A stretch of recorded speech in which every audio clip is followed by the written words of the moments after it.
अस्सलामुअलैकुम। आज के इस वीडियो में हम लोग सहायक उर्दू अनुवादक के बारे में बात करेंगे। आज इस वीडियो में खासकर न्यू एनसीएल का मुद्दा है, उस मुद्दे पे हम लोग बात करेंगे। तो जो भी उम्मीदवार न्यू एनसीएल को लेकर केस किए हैं, चलिए ये आपकी बहुत अच्छी बात है कि आपने अपने हक़ के लिए केस लड़ा। लेकिन आपको यहाँ पे ये बात समझने की ज़रूरत है कि क्या सिर्फ़ केस कर देने से आपका समस्या हल हो जाएगा। तो आप लोगों ने जो केस किया है, तो क्या आपके केस में क्या चल रहा है, नहीं चल रहा है, ये आपको पता है या नहीं है, या सिर्फ़ आप लोग पैसे कलेक्शन करके जो आपके नुमाइंदा है उनको देते जा रहे हैं।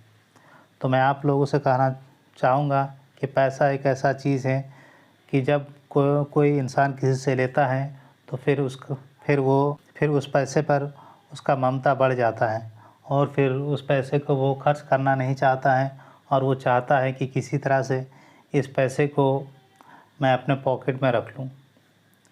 तो इसीलिए आप जिससे भी आप लोगों के जो भी लीडर हैं या फिर जो भी नुमाइंदा है, अगर आप लोगों ने उन्हें केस करने के लिए पैसा दिया है तो आप लोग उनसे सवाल पूछिए और उनसे जानने की कोशिश कीजिए कि 1 साल हो गया लेकिन अभी तक केस का रिज़ल्ट क्यों नहीं आ रहा है। मैं आपको बता दूं कि सचिवालय सहायक वाले वैकेंसी पे भी केस हुआ था, जो 5 महीने पहले यानी कि मार्च में केस हुआ था और उन लोगों ने इतने जद्दोजहद से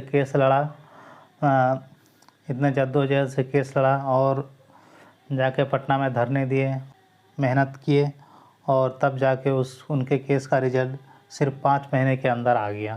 तो फिर आप लोग अपने नुमाइंदों को क्यों नहीं पूछते हैं कि सारे वैकेंसीज़ के केस के रिज़ल्ट आ रहे हैं तो हमारे केस का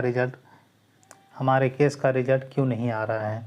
मैं आप लोगों को एक चीज़ बता दूं कि ये नौकरी नीतीश सरकार ने हम लोगों को परोस के देने की कोशिश की है, लेकिन हम लोगों को ये चीज़ें पसंद नहीं आया। तो आप लोग अपने केस के बारे में ज़रूर से पता कीजिए और बहकावे में ना आइए। इस वैकेंसी में बहुत सारे ऐसे लोग इन्वॉल्व हो गए हैं जो सिर्फ पैसा कमाना चाहते हैं और वह इधर उधर से पैसे ऐंठने के चक्कर में इधर केस करो, उधर केस करो, ये करो, वो करो, यही सब चलता आ रहा है। तो आप लोग अपने केस के मुतालिक जानकारी लें और केस में क्या चल रहा है और कब तक ये फ़ाइनल होगा, क्योंकि अगर 10 साल तक आप लोग केस लड़ते रहेंगे तो इलेक्शन के बाद 90% चांस है कि ये वैकेंसी रद्द होना ही होना है। क्योंकि सेंटर में अगर बीजेपी की सरकार आती है तो आप समझ सकते हैं कि वो लोग उर्दू और मुसलमान को लेकर क्या सोच रखते हैं। और 2025 में नहीं लगता है कि बिहार में फिर से महागठबंधन की सरकार बन पाएगी। अगर बीजेपी की सरकार आई तो आप समझ सकते हैं कि इस वैकेंसी का क्या होने वाला है। तो आप लोग अपने जो वकील है या फिर जो नुमाइंदा है उन पर दबाव डालिए और उनसे पूछिए कि हम लोगों के केस का क्या हो रहा है।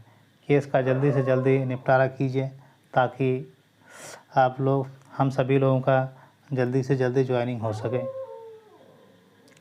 तो इन्हीं बातों से मैं अपने बातों को ख़त्म करता हूँ। अस्सलामु अलैकुम।